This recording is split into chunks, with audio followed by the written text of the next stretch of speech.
Bagaimana kita mahu menghadapi perintah kawalan pergerakan sehingga 14 April depan? Sudah pasti banyak persoalan yang bermain di fikiran anda. Menyertai kami melalui talian Skype, pengarah urusan Maidin Muhammad Holdings Berhad, Dato' Amir Ali Maidin. Dan kita nak bincangkan adakah sektor peruncitan dan pembekalan makanan boleh bertahan dengan pengumuman ini. Jadi bersama kita Dato' Amir. Assalamualaikum, salam sejahtera Dato', apa khabar? Baik, Wassalamualaikum.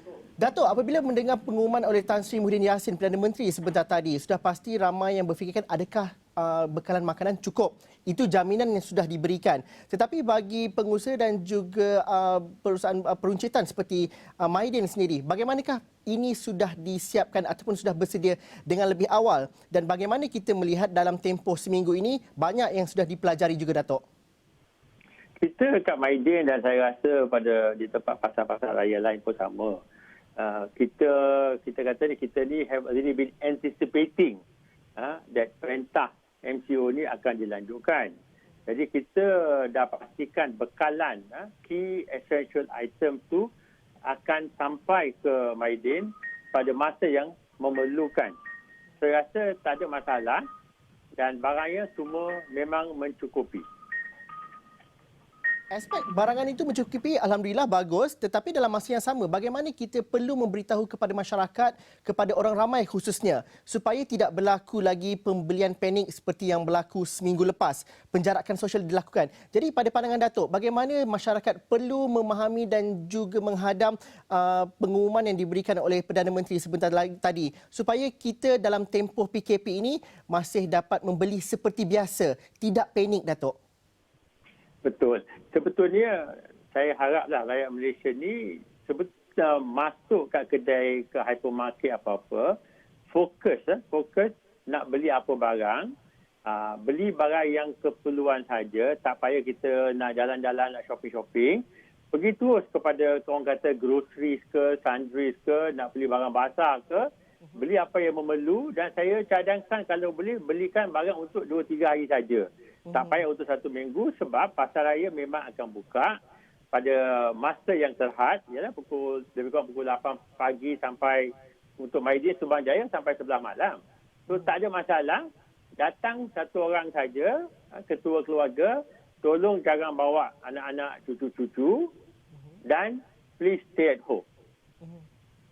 Dalam masa seminggu ini, pemerhatian Datuk di Maidin sendiri, bagaimanakah tabiat pembelian di kalangan pengguna pada hari ini dalam masa seminggu?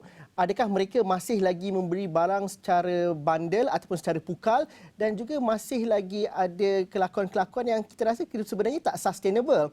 Contohnya, kita faham ramai yang berada di rumah pada ketika ini, bekalan makanan itu perlu banyak. Akan tetapi kalau kita melihat kepada perintah kawalan pergerakan yang dilanjutkan sehingga ke 14 April depan, perlunya ada satu kelakuan ataupun norma-norma yang baru.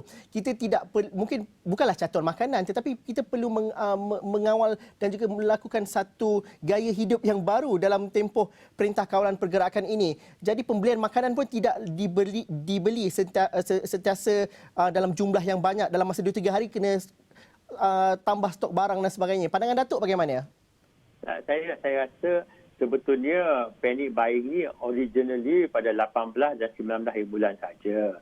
Lepas tu kita nampak dah lengang sebab ramai Perdana Menteri dan Agong dan macam saya pun dah banyak kali keluar kat media bagi tahu jangan panik, barang memang mencukupi. So saya nampak sekarang ni semua orang memang dah faham, mereka datang seorang-seorang, mereka bila masuk kita ambil suhu badan dan ramai pakai mask dan mereka pun buat social distancing bila masuk pun dia beratur, bila dia pergi kat tempat nak timbang beras, nak timbang sayur pun mereka beratur. So I find that the changes are there. Memang pada 18, 19 hari bulan tu memang panik, orang tak nak dengar, tapi saya rasa semua orang dah faham sekarang and I don't see a major issue now. Dalam bekalan makanan, Datuk, ada beberapa bekalan makanan kebanyakannya diimport. Jadi bagaimanakah sebagai pembekal dan juga mereka yang nama besar dalam bidang peruncitan, perkara ini berlangsung seperti biasa, tidak ada masalah walaupun PKP dilaksanakan. Dan itu juga perlu ada strategi, adakah perlu strategi baru ataupun ianya berjalan seperti biasa, Datuk, bekalan makanan khususnya yang diimport? Saya rasa yang mustahak sekali ialah apa yang kita patut buat. There is always an alternative. Kita tak be very picky. Kalau saya suka makan, contohlah sardin, cap yang ni. Kalau sardin yang cap tu tak ada, beri sardin yang lain. Sebab sebetulnya macam sayur. Sayur ni daripada Cameron Highlands. Kita banyak sayur. Highland, lowland vegetable.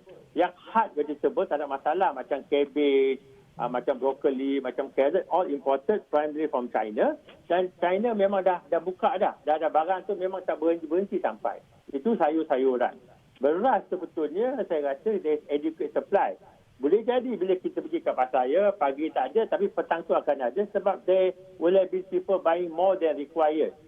Telur, maybe some minor adjustment sebab sekarang ni orang duduk kat rumah ni yang tak pandai masak, kalau nak masak telur lagi senang. So telur could be a minor challenge there, telur. Tapi ayam tak ada masalah sebab sebetulnya kita ni Malaysia ni ekspor ayam dan ekspor telur ke negara jiran kita. Jadi kalau ada apa-apa masalah, I'm sure kerajaan kita akan mengambil mengatasinya. Boleh jadi jangan ekspor kepada negara jiran dan orang kata kita jaga kita. Datuk, dalam mungkin bagaimana dengan cawangan-cawangan Maiden di seluruh negara? Di Lembah Kelang tiada masalah dan juga bagaimana jaminan Datuk juga di cawangan-cawangan lain di peringkat-peringkat negeri semuanya berlaku dengan baik? Mungkin ada sedikit jaminan daripada pihak Maiden sendiri. Saya rasa di semua cawangan pasal Maiden ni ada di semua negeri di semua negeri di Malaysia dan saya rasa tak ada masalah sebab barang kita ni sebetulnya daripada central warehouse. Maknanya kita ada warehouse di Shah Alam, kita ada warehouse di Subang. Barang subur walaupun barang basah atau barang kering sebetulnya sampai ke warehouse kita. Dan kita daripada warehouse kita hantar pada semua cawangan Maiden pada semua negeri-negeri. Dan kita diberi orang kata permission logistik kita tak ada masalah. Kalau ada masalah kita telefon Ministry of International Trade, mereka dah bagi orang kata open, almost open that all logistik boleh pergi. Sebab kita ni kan bawa barang-barang asas So there's no issue here. Datuk, mungkin soalan terakhir daripada saya, mungkin nasihat Datuk kepada seluruh rakyat Malaysia pertama, tetapi yang keduanya, bagaimana dengan pekerja-pekerja di pasaraya di Maiden khususnya ataupun di pasaraya-pasaraya dan juga pembekalan di seluruh negara. Mereka ini adalah frontliner, mereka adalah unsung hero juga. Jadi keselamatan dan juga mereka juga berdepan dengan risiko. Nasihat Datuk kepada satu, masyarakat dan dua, kepada frontliner khususnya dalam bidang peruncitan dan juga pembekalan makanan, Datuk. Untuk masyarakat, marilah kita dengar apa kata-kata Perdana Menteri kita lah. Yang pertama, please stay at home. Yang kedua, don't panic buying. Yang ketiga, beli apa yang kita perlu sahaja. Itu yang mustahak. Dan saya cadangkan betul-betul macam tadi, beli barang untuk 2 atau 3 hari. Jadi kita patut kalau terpaksa pergi pun, kita pergi katalah 2 kali 1 minggu. Dan saya betul-betul banyak berterima kasih kepada staf-staf Maiden terutamanya yang bekerja keras. Mereka datang. Dia ada frontliners. Semua pelanggan datang, ada pakai mask, ada tak pakai mask, ada yang batuk. Tapi these ada frontliners. Sama-sama juga macam kita pay nurses and the doctors. Mereka bekerja tak berhenti-henti. So, most important for our customers, jarak jauh daripada cashier kita, do social distancing, let's all work together for our country. Let's not worry whether we are Malaysians. Malaysia in terms of what is our race, what is our religion, what political party we want to believe in. At the moment, let's all work together for the common good, which is our country. And I always say, kita jaga kita.